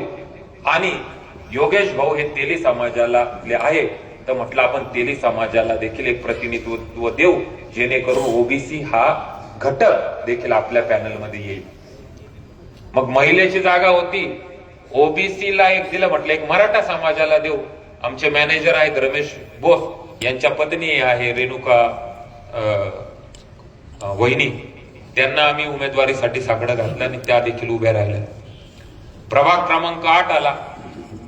प्रभाग क्रमांक 8 मध्ये आमच्या राजाभाऊंनी सांगितलं नक्कीच इथं श्रीकांत अक्कर बरोबर राजाभाऊचा अधिकार हा होता. पण मी राजाभाऊ सांगितलं, म्हटलं श्रीकांत भाऊ आपल्याला अटॅच झाले ना तर आपल्याला मग आता श्रीकांत भाऊंना शब्द आपण दिलेला एका पुरुषाची जागा त्यांना लढवायची आहे. मग राजा भाऊ मन मारून का होईना ठीक आहे म्हणे लेडीज देतो म्हणे मी. आणि राजा भाऊंना कळलं का प्रकाश आबांना घेऊन राहिले. मग राजा भाऊ पण बोलले अरे तुम्ही तर असं असं करू राहिले. म्हटलं हा 100% राजा भाऊ मी करतोय, कारण मला देखील आता गावाच्या शहराच्या पलीकडे जायचंय ना. मलाही वाटतं मी आमदार व्हावा, केवळ माझी महत्वाकांक्षा म्हणून नाही, तर मलाही वाटतं की त्या पदाच्या मार्फत जर मला गावासाठी शहरासाठी काही करता आलं तर करावं. मग मी ते धोरण ठेवलं तर वाईट काय. प्रकाश आबांना सुद्धा आमच्या वडिलांबरोबर त्यांनी धावलेले. म्हटलं आबांना आपण घेऊ. बरं आबांना घेऊ तर कोणीही म्हणाल की आबा पुरुषांच्याच जागेत उभे राहतील. मी आबांना विनंती केली की आबा वहिनींना आपण दिलं तर चालेल का. आबा एका पायावर तयार झाले म्हणून ठीक आहे काही हरकत नाही, जरी माझं काम आहे तरी वहिनी उभ्या राहत असतील तरी हरकत नाही. मग राजा भाऊंच्याही घरी, राजा भाऊ तुमची पण एक अडचण होती, आई आपल्या पाय दुखत होत्या, लेडीज सीट देताना राजा भाऊच्या आईने सांगितलं अरे भाऊ त्याला कुठेही दे पण मला कुठंच उभं करू नको. राजा भाऊला म्हटलं राजा भाऊ 12 नंबरचा प्रभाग आहे. राजा भाऊ काही बोलले नाही, पण बुलेटवर चक्कर मारून आले, खेळ जमल वाटलं त्यांना. आल्यावर राजा भाऊ म्हणे ठीक आहे म्हणे चालेल म्हणे मी लढतो. राजा भाऊ पण लढले, श्रीकांत अक्कर भाऊ पण लढताय, प्रकाश आबा पण लढतायत. आणि मलाही वाटतं ना ग्रुप वाढतोय. प्रकाश आबा महालेंचे जर तालुक्यातल्या 10-15 गावांमध्ये नाते संबंध आहेत, मी पण अपेक्षा ठेवलच ना ग्रुप वाढावा, 2 लोक अटॅच व्हावी, मला आमदारकीच्या दृष्टिकोनातनं एखादं पाऊल पुढे जाता यावं. हा बरं ठीक आहे, मी राजा भाऊला दिलं नसतं, मी श्रीकांत अक्करांना दिलं नसतं आणि मी प्रकाश आबांना दिलं असतं, 100% माझ्यावर नाराज होण्याचा अधिकार माझ्या प्रत्येक मित्राला होता की यतीन कदम जे 10 वर्षांपासून आहेत त्यांना आपण बसवलं आणि प्रकाश आबाला दिलं. प्रकाश आबा ज्यावेळेस चालू होतं काय करायचं, अभिषेक देशमुख माझा मित्र मला म्हटला की ठीक आहे 1 नंबर वॉर्डामध्ये आपण प्रकाश आबाला नाही तर राजा भाऊला कोणालाही देऊ, मी थांबून घेईन. परंतु राजा भाऊ 12 मध्ये पुरुषच्या जागेवर शिफ्ट झाले. प्रकाश आबा पण वहिनींच्या रूपाने आपल्याला प्रतिनिधित्व मिळालं, श्रीकांत भाऊ पण प्रतिनिधित्व करतायत आणि आपला सगळा हा पॅनलचा कार्यक्रम चालू आहे. प्रभाग क्रमांक 9 एसटीची जागा आली. डॉक्टर राम मनोहर लोहिया नगरमध्ये मीटिंग घेतली, सगळ्यांनी एकमत घेऊन राजू पावडेंचं नाव दिलं. राजू पावडेंचं मात्र नशीब खराब निघालं, त्यांना 3 अपत्य झाली 2001 नंतर. पण त्यांनीच परत मीटिंग घेतली, खंडू मामाचं नाव त्या ठिकाणी सुचवलं आणि आम्ही त्यांना उमेदवार केलं. युवराज आमचे शेळके मित्र, तो बिचारा 10 वर्षांपासून काम करतोय. त्याला वाटत होतं की यार मला कधीतरी संधी मिळावी, पण माझंही नशीब त्याच्यासारखंच निघालं, जागा महिलेची निघाली. त्याच्यामुळं त्यांच्या पत्नीला त्या ठिकाणी घेतलं. मग जरी रुपाली वहिनी आहे तरी काम युवराज शेळकेच बघणार आहे. प्रभाग क्रमांक 10 मित्रांनो सचिन भाऊ होते, आमचं काम चालूच होतं आढावांचं आमचं. परंतु शेवटी आपल्या गावाच्या सामाजिक समीकरण बसवताना माळी समाज सुद्धा एक मोठा घटक आहे. उद्या यतीन कदम म्हटलं का सारे कदम एकत्र या, फक्त आपणच पॅनल देऊ, निवडून येऊ, डिपॉझिट जप्त होतील. शेवटी सगळे पाहिजे. तुम्हाला मराठा पाहिजे, माळी पाहिजे, महार पाहिजे, हिंदू महादेव कोळी पाहिजे, वारली पाहिजे, ओबीसी पाहिजे, मुसलमान पाहिजे, तेव्हाच हा गावगाडा चालणार. मग माळी समाज सुद्धा या ठिकाणी बहुतांश असल्यामुळे आपल्याला माळी समाजाला देखील प्रतिनिधित्व द्यायला क्रमप्राप्त होतं. आणि मोठ्या अभिमानाने सांगतो की निलेश चौरेंच्या व्यतिरिक्त दुसरा कोणताच कॅपेबल आज तरी माळी समाजामध्ये मला वाटला नाही. आम्ही देखील मैत्रीचा हात निलेश भाऊला पुढे केला, त्यांनी पण मोठ्या मनाने तो हात स्वीकारला आणि आम्ही आज एकत्र काम करतोय. सुखदेव आप्पा चौरे आमचे ओबीसीचे भारतीय जनता पक्षाचे जिल्हाध्यक्षच होते. ठीक आहे, त्यांचं कोविड काळामध्ये आकस्मिक निधन झालं, परंतु निलेश भाऊ आम्ही एकत्रच त्या ठिकाणी हे करतो. मग निलेश भाऊंची ही उमेदवारी झाली. सचिन भाऊंनाही विनंती केली का सचिन भाऊ आपल्याला क्षत्रिय समाजामध्ये उमेदवारी 100% द्यायची आहे, तर तुम्ही ठीक आहे आता तुम्ही आहात, पण आपण ती उमेदवारी रुपाली वहिनींना त्या ठिकाणी करायला लावू. प्रभाग क्रमांक 11 आला. आता प्रभाग क्रमांक 11 मध्ये पण मला वाटलं की पूर्वीच्या ह्या सगळ्या वाड्या, गाडेकरवाडी, सोनेवाडी, शेजवळवाडी, या सगळ्या आमच्या वडिलांबरोबर एकत्रित असायच्या. म्हटलं आपण शेजवळ कंपनीला एकत्र करण्याचा प्रयत्न करू. या ठिकाणी एक परसराम नाना शेलार, एक चांगले उमेदवार, म्हणजे उमेदवार त्यांची माझी बोलणी चालू होती. त्या व्यक्तीच्या विरोधात बोलायला माझ्याकडे सुद्धा मुद्दा नाही, कारण एक चांगलं व्यक्तिमत्व होतं. परंतु जर मी त्यांना उमेदवारी दिली असती तर सोनेवाडी आणि शेजवळवाडी या दोन्ही वाड्यांना उमेदवारीच मिळाली नसती. कारण सोनेवाडीत देता येत नव्हती, म्हटलं कमीत कमी आपण शेजवळवाडीमध्ये तरी उमेदवारी दिली पाहिजे. आणि माळी समाजाचे राजा भाऊ भडके, निलेश भाऊ चौरे आहेत. म्हटलं आपण परसराम नानांना काहीतरी सांगू, विनंती करू की आता नाही तर आपण कुठेतरी वर्कआउट करू. पण त्यांचा निर्णय झाला होता की निवडणूक लढवायची. मी पण शुभेच्छा दिल्या आणि सर्व शेजवळवाडीने एकत्र बसून, माझा मित्र आहे विक्रम शेजवळ असेल, सागर शेजवळ असेल, ते पण म्हटले की हरकत नाही, महेश भाऊला उमेदवारी द्या, आपण सगळे एकत्रित राहून काम करू. महेश भाऊंना उमेदवारी दिली. प्रभाग क्रमांक 12 मध्ये राजा भाऊ ऑलरेडी तिथं गेलेले होते आणि एक लेडीजचं शीट होतं. वेगवेगळ्या कॉलनीज आहे, कोणी असा एक सर्वसमावेशक उमेदवार त्या ठिकाणी नव्हता. अभिजित गायकवाडनी काम केलं होतं, आमचे वाडेकर आप्पा इथं बसलेले त्यांनी काम केलं होतं, माझा मित्र आहे आकाश पल्लाळ त्यांनी बिचाऱ्यांनी काम केलेलं होतं, अनिल नवले पण काम करत होते.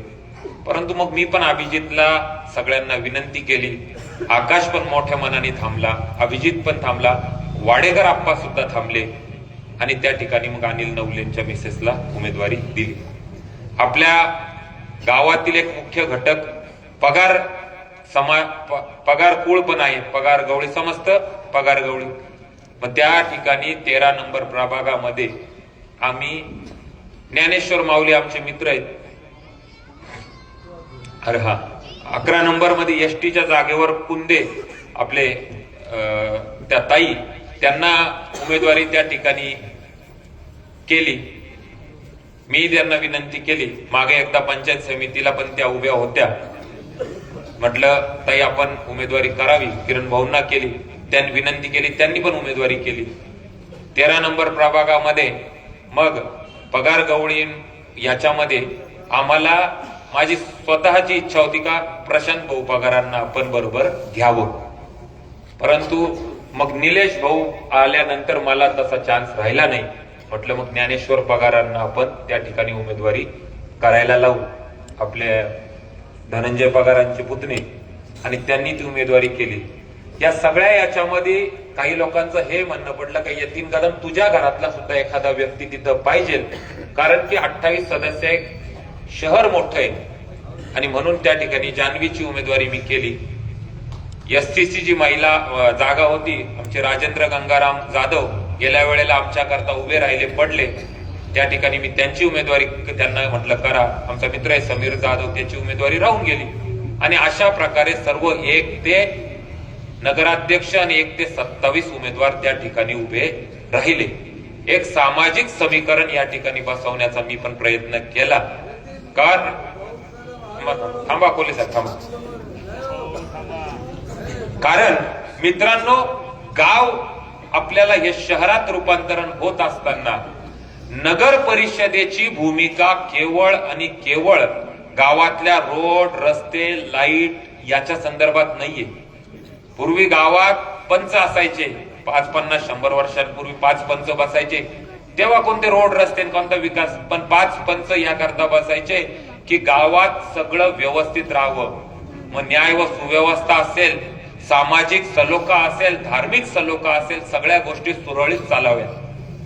मी मगाशी म्हटलं का मूळ निवासी आज जरी 8,000 आहेत आणि गाव 47,000 झालेलं आहेत, मात्र जर हे 8-10 हजार लोक जर एका दिशेने एका विचाराने चालले तर ह्या 45, 47 किंवा लाखाच्या जवळ गेलेल्या लोकसंख्येच्या गावावर देखील एक सामाजिक, सांस्कृतिक एक सलोखा राहील, एक दबाव पण राहील. छोटे छोटे विषय असतात. एखाद्या भगिनीची कुठेतरी छेड होती, एखादी चेन स्नॅचिंग होती, एखादा अधिकारी, म्हणजे तो नगर परिषदेचा नाही, कुठलाही अधिकारी एखाद्या सर्वसामान्याला विनाकारण अडवतो. छोटे छोटे विषय असतात, एमएससीबीचे असतात विषय, एसटी महामंडळाचे असतात. शेवटी हा गावगाडा जर व्यवस्थित जर बसला तर नक्कीच ह्या इतर गोष्टींवर सुद्धा एक कंट्रोल त्या ठिकाणी राहतो. आणि म्हणून म्हटलं आपण या सगळ्यांना बरोबर घेऊन आपला पॅनल त्या ठिकाणी बनवला पाहिजे. आणि म्हणून या 1 ते 27 सदस्य उमेदवारांना हे केलं. आमची भारतीय जनता पक्षाची ही जी टीम आहे, ह्या बिचाऱ्यांनी गेलं 10-15 वर्ष प्रामाणिक काम केलं पक्षाचं, पक्ष वाढवला. पण त्याही विचारांनी सगळ्यांनी समजून घेतलं. संतोष सोनवणे मंडल अध्यक्ष देखील इच्छुक होते. मला नंदू काका नावंदर पण बोलले आपले मंडल अध्यक्ष आहे. म्हटलं काका आपण पुढे चालून काहीतरी विचार करू, पण आता तुर्तास थांबवा. डॉक्टर NK पाटील सुद्धा एक चांगले सक्षम उमेदवार होते. त्यांना पण मी विनंती केली की काका आपण काहीतरी वेगळा विचार करू, थांबा. मला संतोष सोनवणे म्हटले की मला नाही, पण RD राजेंद्र दोंदेंना तरी उमेदवारी द्या. म्हटलं हरकत नाही, आपण संतोष भाऊ ते नक्की करू. आणि अशा प्रकारे ह्या भारतीय जनता पक्षाच्या टीमने आपलं ऐकलं आणि आज आपण हा पॅनल निर्माण करून भारतीय जनता पक्षाच्या माध्यमातून ह्या निवडणुकीला सामोरे जातोय. मित्रांनो, आता केवळ निवडणूक लढवणं आणि निवडणूक जिंकणं हा विषय नाहीये. ओझर नगर परिषदेवर जर भारतीय जनता पक्षाचा झेंडा फडकला तर आपल्याला करायचं देखील काय आहे याचा देखील एक विचार आपण केला पाहिजे. मित्रांनो, मला टीका टिप्पणी नाही करायची, पण एक आवर्जून या ठिकाणी मी सांगू इच्छितो की दिलीप काका तर ते पिंपळगावचेच रहिवासी आहेत, त्याच्यामुळे ओझरचा त्यांचा काही संबंध म्हणजे काही अर्थ हे नाही, त्या राजकीय किंवा या अनुषंगाने त्यांचा कंट्रोल काही गरजेचा नाही आणि तेही येऊ शकत नाही, ते वेळ देऊ शकत नाही. अनिल पाटीलही आपल्या गावातले आहेत, इथं आमदार राहिले 10 वर्ष. पण आज मी देखील जबाबदारीने सांगतो का ओझर नगर परिषदेच्या कामकाजामध्ये जेवढा वेळ मी देऊ शकतो तेवढा दिलीप काका किंवा अनिल पाटील कदापि देऊ शकत नाही. छोटे छोटे विषय आहेत. एखाद्या महिलेच्या नळाला पाणी येत नाही, एखाद्या घरी अंत्यविधी असली आणि तुमचा अमर रथ जर 1 तास लेट तिथं जाणार असला तर त्या घराची जी तारंबळ तेवढा 1 तास उडते ती वेगळी असते. एखाद्याच्या कॉलनीमध्ये स्ट्रीट लाईट एखादा बंद पडतो. विषय खूप छोटे छोटे असतात, परंतु त्याला तेवढा वेळ पण दिला गेला पाहिजे. आणि मी आपल्याला आश्वासित करू इच्छितो की निश्चितरित्या तेवढा वेळ इथून मागे सुद्धा मी दिलेला आहे आणि इथून पुढच्या काळामध्ये सुद्धा मी तेवढा वेळ 100% या ठिकाणी देण्यासाठी कटिबद्ध आहे. कारण आजची ही वेळ आहे, माझं पळण्याचं वय आहे. मी मागे शेजवळवाडीला आम्ही बसलो होतो सगळे. मी सगळ्यांना सांगितलं की 10-15 वर्षांपूर्वी ज्यावेळेस मी नवीन होतो, लोकांनी मला सांगितलं की रावसाहेब कदमांचा पोरगा, पण तुझं काम काय? मी पंचायत समितीला पडलो. मी 2009च्या विधानसभेला उभं राहिलो. सगळ्या लोकांनी एक मताने विचार केला की हा ऐकत नाही, ठीक आहे नको ऐकू देऊ. परंतु आज पळण्याचं वय, काम करण्याचं वय अनिल पाटलांचं आहे. सगळ्या गावांनी अनिल पाटलांना आमदारकीला मतदान केलं, माझं डिपॉझिट जप्त केलं, ही देखील वस्तुस्थिती आहे. परंतु आज त्या गोष्टीला 15 वर्ष झाल्यानंतर मी सुद्धा आपल्याला सांगू इच्छितो की आज माझं पळायचं वय. समस्या असतील, अडीअडचणी असतील, विकास कामं असतील, छोटे छोटे विषय असतील, त्या सोडवण्याकरता मी देखील कटिबद्ध आहे. अजून 10-15 वर्षांनी कदाचित माझ्या वयाने मी वर गेलो कुठे पदावर आणि कदाचित गावात वेळ देऊ शकलो नाही तर हीच ओझरची सुज्ञ जनता मला म्हणेल की यतीन कदम तू खूप चांगलं काम केलं, पण आता बस, आता ह्या नवीन व्यक्तीला दे. तो व्यक्ती एखादा पगार असेल, एखादा गवळी असेल, एखादा भडके असेल, एखादा शेलार असेल, कोणी असेल. उद्या अनिल पाटलांचा एखादा पोरगा पुतण्या सक्षम होईल का लोक मला म्हणतील की यतीन कदम तू खूप चांगलं काम केलं, पण आता थांब, आता ह्या व्यक्तीला दे. आपण आपला देखील दुकान असेल, शेती असेल, कारभार असेल, जर वडिलांचं वय झालं तर वडील सुद्धा म्हणतात की आता एक काम करा, ह्या मुलाच्या हातात या चाव्या द्या, याला व्यवहार बघू द्या, याला मेहनत घेऊ द्या, याला कष्ट करू द्या. आणि हे काळचक्र आहे. आज मला वाटतं की मी जेवढा पळू शकतो, धावू शकतो, समस्या मी आपली भारतीय जनता पक्षाची सत्ता आली म्हणजे इथं काय प्रश्नच मिटतील? बिलकुल नाही. प्रश्न हे रोज नव्याने उद्भवणारे असतात, पण ते सोडवण्यासाठी आम्ही 100% कटिबद्ध राहू. कारण आज आम्ही त्या वयात आहे. भारतीय जनता पक्षाचं केंद्रापासून महाराष्ट्रापासून सगळीकडे सत्ता आहे. मी भारतीय जनता पक्षाचा जिल्हा अध्यक्ष आहे. निधी आणण्यासाठी मी तत्पर आहे. वरिष्ठ नेत्यांना माहिती की यांनी आमदारकीचं तिकीट नाकारल्यानंतर सुद्धा पक्षाशी प्रामाणिक राहिला म्हणून मला जिल्हा अध्यक्ष केलं. तर निश्चितरित्या निधी आणण्यामध्ये सुद्धा मला त्या ठिकाणी एक नक्कीच चान्स माझा पक्ष त्या ठिकाणी देणार आहे. आणि म्हणून मी आव्हान करतो की ओझरमध्ये ज्या ज्या समस्या आहेत त्या सोडवण्यासाठी आम्ही कटिबद्ध राहू. ग्रामपंचायतच्या काळात पण केल्या. ग्रामपंचायतच्या काळात खूप अल्प निधी यायचा. नगर परिषदेच्या काळात आता निधी मोठ्या प्रमाणात येतो. एक ग्रामसेवक होते, आज 18 अधिकारी आहेत ओझर नगर परिषदेत. कर विभागाला वेगळा अधिकारी, पाणी विभागाला वेगळा अधिकारी, तुमच्या टाउन प्लॅनिंगला वेगळा अधिकारी, तुमच्या कन्स्ट्रक्शनला वेगळा अधिकारी.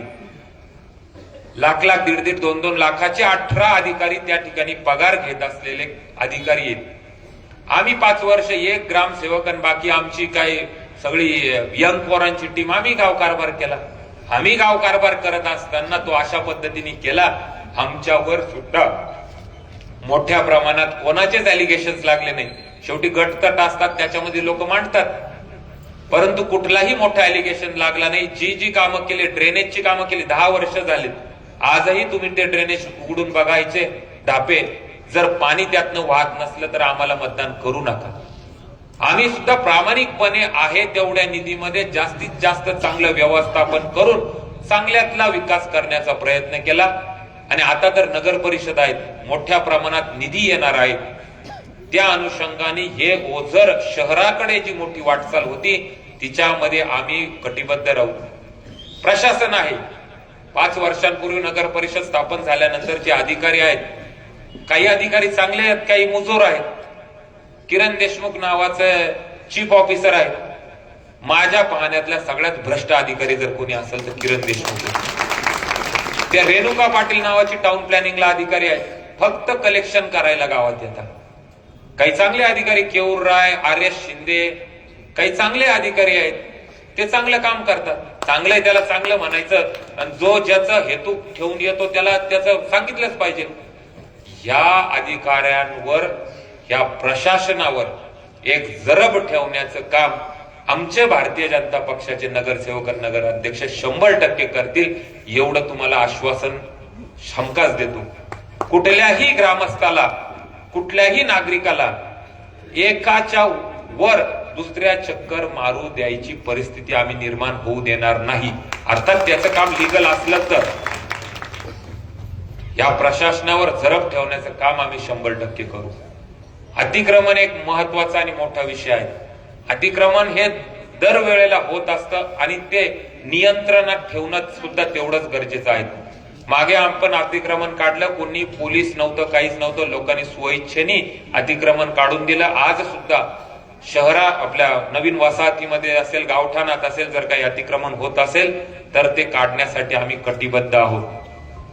आता नगर परिषद झाल्यामुळे नवीन मोठ्या स्वरूपातली पाणी पुरवठा योजना देखील आपल्याला मंजूर होण्याच्या उंबरठ्यावर आहेत. आपला घन कचऱ्याचा जो काही एक महत्वाचा आणि खूप मोठा प्रश्न आहे, या एवढ्या नगर परिषदेच्या नंतर एक स्वतंत्र जागा विकत घेऊन त्या ठिकाणी घन कचरा व्यवस्थापनाचं पूर्ण सेटअप उभा करून हे जे डम्पिंग ग्राउंड आहे ते त्या ठिकाणी नेण्यासाठी आम्ही कटिबद्ध 100% आहोत. अर्थात हे सगळे मुद्दे आम्ही आमच्या वचननाम्यात टाकणारच आहोत. मग जी भाग राहिले तिथं ड्रेनेजेस असतील, ज्या भागांमध्ये अजून रस्ते व्हायचे असतील तिथं रस्ते असतील, उद्यान जे ओपन स्पेसेस आहेत ते ओपन स्पेसेस डेव्हलप करणं असेल, या आणि यासारखे अनेक मुद्दे ह्या नगर परिषदेच्या 5 वर्षाच्या कार्यकाळामध्ये आम्ही 100% हाताळू, एवढं आश्वासन या ठिकाणी मी आपल्याला देऊ इच्छितो.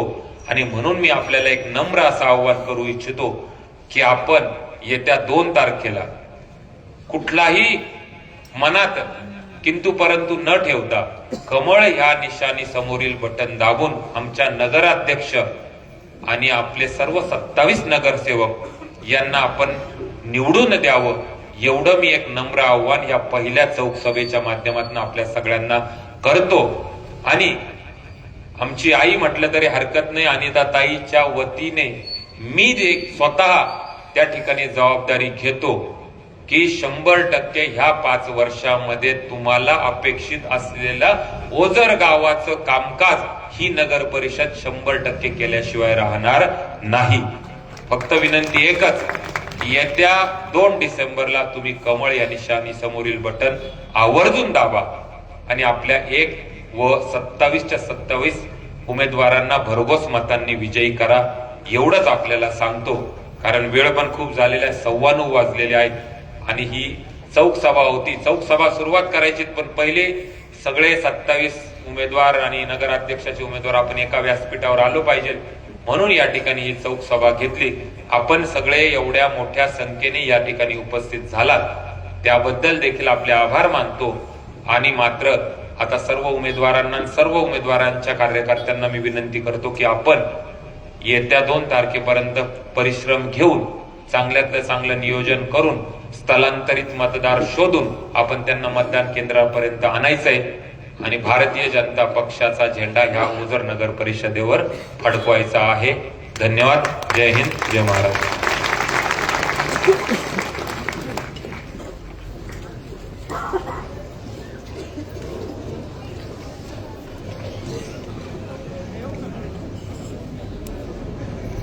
यानंतर आजच्या कार्यक्रमाच्या अध्यक्षा, आमच्या मार्गदर्शक श्रीमती निफाड तालुक्याच्या माजी आमदार श्रीमती माईसाहेब कदम यांना मी विनंती करतो त्यांनी अध्यक्षीय मनोगत व्यक्त करावं. शेवटचं मनोगत आहे, यानंतर सभा संपत आहे. कृपया सर्वांनी जागेवर बसायचं आहे.